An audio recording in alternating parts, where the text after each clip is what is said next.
Starting with the name of Allah, who is the most beneficent and the most merciful. Dear students, welcome to the Quick Learn Academy by Arusairam. In today's lecture, we will cover Physics Class 9, Chapter number 3, its numerical problems from 3.6 till 3.10. Dear students, before starting this video, if you have not yet subscribed to my channel, then do subscribe my channel, which is Quick Learn Academy by Arusairam, and also hit the bell icon so that you can get the latest updates on the go. Dear students, now let's get started. The numerical problem 3.6 statement is two masses 52 kg and 48 kg are attached to the ends of a string that passes over a frictionless pulley. Find the tension in the string and the acceleration in the bodies when both the masses are moving vertically. Dear students, यहाँ पे message m1 and m2 given है.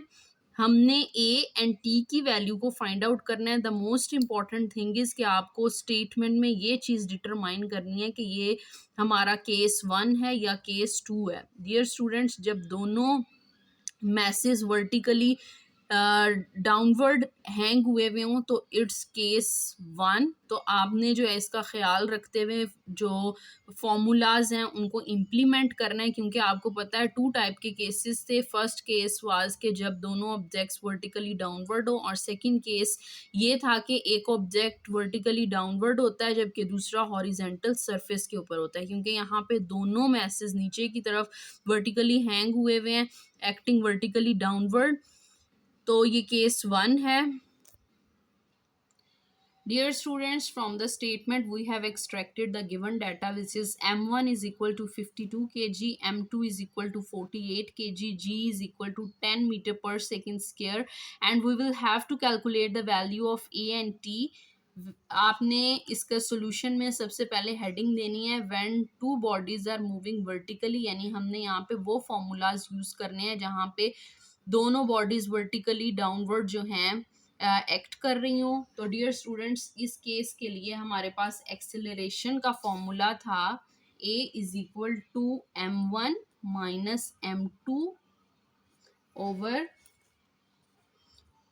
m1 plus m2 into g, and now we will have to put the values 52 minus 48 over 52 plus 48, और g की value जो है वो हमारे पास 10 है.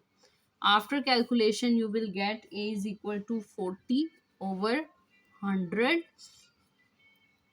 a is equal to 0.4 metre per second square. Dear students, अब हमने t की वैल्यू को फाइंड आउट करना है. t का फॉर्मूला है t is equal to 2m1 m2 g over m1 plus m2, and we will have to put the values 2 multiply by 52 multiply by 48 multiply by 10 over 52 plus 48. After calculation you will get the value of 49920 over 100, और ये आपके पास आ जाएगी 499.2. जब आप इसको approximate करेंगे, after approximation इसका answer आ जाएगा 500 न्यूटन. तो डियर स्टूडेंट्स, ये हमारी न्यूमेरिकल प्रॉब्लम 3.6 सॉल्व हो गई है, जिसके आंसर्स आ गए हैं. ए की value 0.4 metre per second square है, जबकि टी की जो वैल्यू है वो 500 न्यूटन है. 3.7 numerical problem statement is two masses 26 kg and 24 kg are attached to the ends of a string which passes over a frictionless pulley. 26 kg is lying on horizontal smooth surface. 24 is moving vertically downward. Find the tension in the string and the acceleration. Dear students, इसमें भी दोनों masses given है. इनमें जो एक mess 26 है वो horizontal like ऐसा आपने केस पढ़ा हुआ है, तो जो इधर आपके पास मैस है इट इज़ 26 kg, और जो दूसरा वर्टिकली हैंग हुआ है वो आपके पास होगा 24 न्यूटन. तो आपने ए एंड टी की जो वैल्यू है इसको फाइंड आउट करना है. सेम पिछले न्यूमेरिकल की तरह आपने गिवन डाटा पहले लिखना है। M1 24 kg है, M2 जो है वो 26 kg है। G की वैल्यू आपने फाइंड आउट कर, G की value 10 metre per second square है। A एंड T की आपने कैलकुलेशन करनी है और आप पहले हेडिंग देंगे when one body is moving vertically and the other body is moving horizontally. तो डियर स्टूडेंट्स, इसका फॉर्मूला इस केस का एक्सेलरेशन का बनेगा a is equal to m1g over m1 plus m2। अब आप इसमें वैल्यूज को पुट कर दें, 24 मल्टीप्लाई बाय 10 और नीचे आपके पास आ जाएगा 24 प्लस 26। यह आपके पास बन जाएगा 240 over 50 and after calculation you will get the value of a is equal to 4.8 metre per second square. अब हमने t की वैल्यू फाइंड आउट करनी है। t का फॉर्मूला है t is equal to m1 m2g over m1 plus m2। Now simply you will have to put the values, 24 multiply by 26 multiply by 10 over 24 plus 26। t जो है वो आपके पास 6240 आ जाएगा और नीचे आपके पास आ जाएगा 50। और डियर स्टूडेंट्स, इसकी वैल्यू आपके पास 124.8 आएगी और जब आप इसकी अप्रॉक्सीमेशन करेंगे यू विल गेट 125 न्यूटन। तो ये हमारा आंसर है। आप इन आंसर्स को जो है हाईलाइट कर दें। ए का आंसर हमारे पास 4.8 मीटर पर सेकेंड स्क्वायर आया है, जबकि ए का आया है 125 न्यूटन। आप रिजल्ट की हेडिंग देके इन दोनों आंसर्स को भी मेंशन कर सकते हैं। 3.8 is how much time is required to change 22 newton second momentum by a force of 20 newton. आपके पास अगर फोर्स जो है वो 20 न्यूटन हो तो ये जो चेंज इन मोमेंटम की वैल्यू है इसके लिए आपको कितना टाइम रिक्वायर्ड होगा।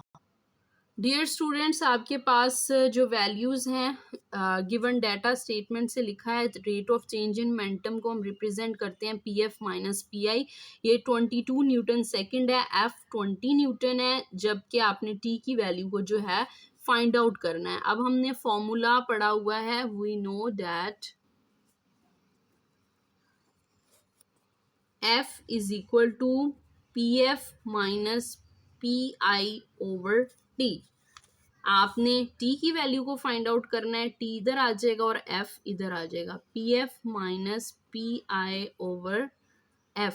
Now simply you will have to put down the values. P F minus P I 22 के इक्वल है, जबकि f जो है वो 20 के।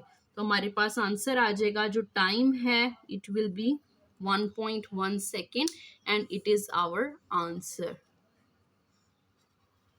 डियर स्टूडेंट्स, ये फॉर्मूला जो है आपके पास फोर्स एंड मोमेंटम वाले टॉपिक से लिखा है, तो आपने इसको याद कर लेना है। 3.9 numerical is how much is the force of friction between a wooden block of mass 5 kg and a horizontal marble force. हमने फोर्स ऑफ फ्रिक्शन की वैल्यू को कैलकुलेट करना है, जबकि मैस जो है वो 5 kg गिवन है और कोफिशिएंट ऑफ फ्रिक्शन वुड और मार्बल के जो दरमियान है उसकी वैल्यू 0.6 है। इस स्टेटमेंट से सबसे पहले हम गिवन डाटा जो है उसको लिखेंगे।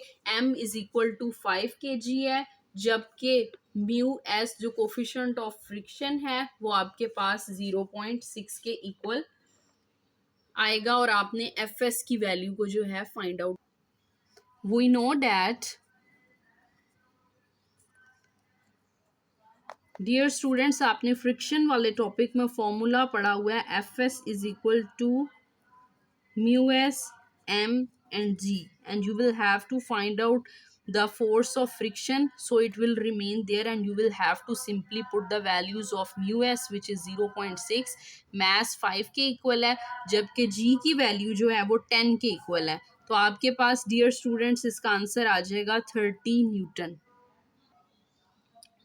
3.10 numerical problem is how much centripetal force is needed to make a body of mass 0.5 kg है to move in a circle of radius 50 centimetre radius है, जबकि स्पीड जो है वो 3 मीटर पर सेकेंड है। तो डियर स्टूडेंट्स, अब हम यहाँ पे जो है गिवन डाटा आपको स्क्रीन के ऊपर दिखाई दे रहा है, जो कि मैथ 0.5 kg है, जबकि आर 50 सेंटीमीटर था। आप इसको 100 के साथ डिवाइड करेंगे, then you will get 0.5 metre. V की वैल्यू 3 मीटर पर सेकेंड है। एफ सी यानी फोर्स, सेंट्रीपिटल फोर्स जो है आपने फाइंड आउट करनी है।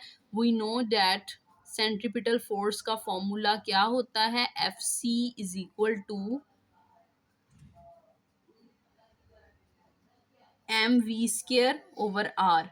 एफ सी यहीं पे रहेगा, एम जो है वो आपके पास 0.5 है, वी की वैल्यू 3 है, 3 का स्केयर, और आर जो है वो आपके पास 0.5 है।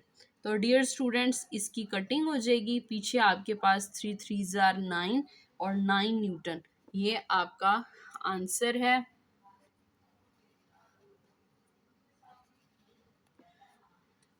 डियर स्टूडेंट्स, ये था हमारा आज का लेक्चर, जिसमें हमने नेक्स्ट लास्ट 5 न्यूमेरिकल्स को डिस्कस किया from 3.6 to 3.10। Dear students, I hope you all like my video. If you like my video then do like, share, comment and subscribe to my channel which is Quick Learn Academy by Arusa Iram, and thank you so much for listening me.